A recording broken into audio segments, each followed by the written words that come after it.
Lord's का रण, भारत की खूंखार प्लेइंग एक्सआई और नई रणनीति का ऐलान। दोस्तों, लॉर्ड्स के ऐतिहासिक मैदान पर तीसरे टेस्ट के लिए टीम इंडिया ने अपनी खूंखार प्लेइंग 11 का ऐलान कर दिया है। ये सिर्फ एक मुकाबला नहीं बल्कि एक मिशन है, क्योंकि सीरीज 1-1 की बराबरी पर खड़ी है। दूसरे टेस्ट में भारत ने 336 रनों की शानदार जीत दर्ज की है, लेकिन इस जीत के पीछे कई अनकहे बलिदान छिपे हैं। सिराज का बलिदान और आराम की जरूरत। टीम इंडिया के तेज गेंदबाजी आक्रमण की धुरी मोहम्मद सिराज ने इस सीरीज में अब तक 72.3 ओवर फेंके हैं। जरा सोचिए, लगभग 350 गेंदें सिर्फ दौड़ते हुए, पसीना बहाते हुए, हर विकेट के लिए अपनी जान लगाते हुए। एक तेज गेंदबाज का शरीर इतने ओवरों के बाद क्या कहता होगा। घुटनों से लेकर पीठ तक दर्द, पैर जैसे पत्थर हो गए हों, लेकिन सिराज रुके नहीं। उन्होंने हर ओवर, हर स्पेल में टीम इंडिया के लिए अपना सब कुछ झोंक दिया। अब सवाल ये है कि क्या हम अपने इस योद्धा को थोड़ा आराम नहीं दे सकते? असली रन तो अभी बाकी है, चौथा और पांचवा टेस्ट। इन अहम मुकाबलों के लिए हमें सिराज को ताजगी और पूरी ऊर्जा के साथ चाहिए।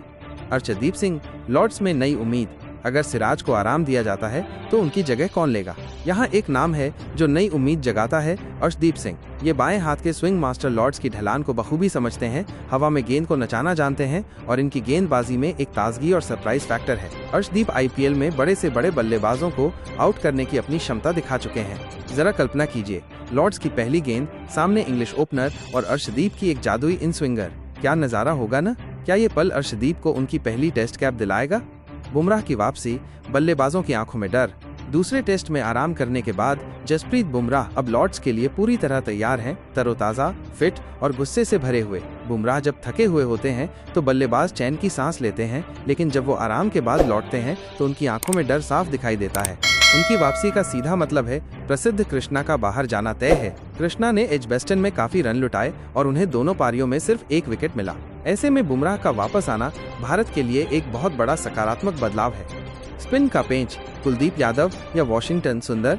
अब एक और बड़ा पेंच है स्पिन विभाग में। क्या टीम वॉशिंगटन सुंदर के साथ बनी रहेगी या कुलदीप यादव की एंट्री होगी?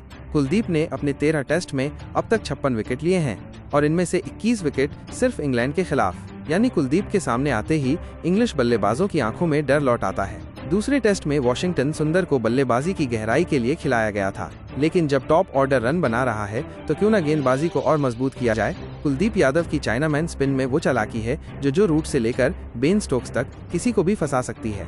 गंभीर गिल की जोड़ी, नई सोच, नया आक्रामक रवैया। टीम मैनेजमेंट में गौतम गंभीर और शुभमन गिल की जोड़ी भारतीय क्रिकेट को एक नई दिशा दे रही है। गंभीर के अंदर वो आक्रामकता है जो सिर्फ जीतना नहीं बल्कि दबाकर जीतना चाहता है, और गिल ये सिर्फ एक युवा कप्तान नहीं है बल्कि ये वो खिलाड़ी हैं जो सोच समझकर हर चाल चलते हैं।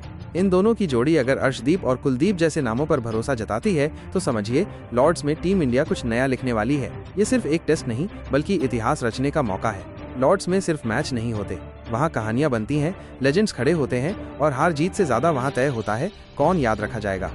अब देखना है, क्या सिराज को मिलेगा वो बहुमूल्य आराम? क्या अर्शदीप को मिलेगा सपना जीने का मौका? क्या कुलदीप फिर से इंग्लैंड को तोड़ेंगे? अब आपकी बारी। नीचे कमेंट करके बताएं कि आपके हिसाब से लॉर्ड्स में भारत की बेस्ट प्लेइंग एक्सआई क्या होनी चाहिए। क्या आप अर्शदीप को डेब्यू कराते? क्या कुलदीप को मौका देते? आपकी राय मायने रखती है।